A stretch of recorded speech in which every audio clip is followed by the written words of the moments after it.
Dimanche soir, Emmanuel Macron, il a aussi il a en quelque sorte dramatisé l'enjeu des européennes de juin prochain avec un adversaire désigné qui est le Rassemblement national. C'est effectivement lui qui est largement en tête dans les sondages. Vous, les Insoumis, alors vous semblez vraiment totalement hors jeu dans cette séquence électorale.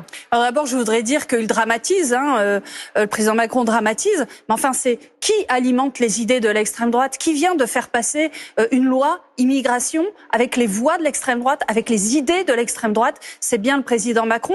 Et je dois dire que cette loi est terrible parce que finalement, elle entérine une forme d'alliance de la Macronie à l'extrême droite. Ça fait 1 an que le président Macron et via le ministre Darmanin nous balade sur les questions d'immigration qui ne vont rien résoudre d'ailleurs au problème premier des Français, à savoir le pouvoir d'achat, à savoir la santé. Je rappelle que cette loi, je le rappelle, remet en cause des principes fondamentaux de la République. Par exemple, le droit du sol. Je rappelle que ça va entraîner le fait que des personnes étrangères qui arrivent dans notre pays, qui consomment, qui travaillent, qui cotisent pour tout le monde aux retraites, toutes ces personnes-là, par exemple, n'auront pas le droit aux aides au logement. Il y aura des régularisations qui vont être aussi faites au cas par cas, à la main des préfets. Non, vous savez très bien que le résultat central, c'est que des milliers de personnes vont se voir dépourvues des droits sociaux les plus élémentaires, d'aide au logement, que ça va faire fuir les étudiants étrangers. En plus, il y a une augmentation des frais d'inscription, il n'y a pas que ça. Puis vous imaginez le message qui est envoyé aux étudiants étrangers. Moi j'étais enseignante dans une école, dans une grande école pendant 20 ans.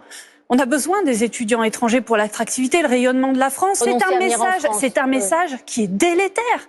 On dit aux étudiants étrangers, si vous repartez pas juste après vos études, vous allez payer cette caution. Mais c'est quoi le message qui est envoyé ?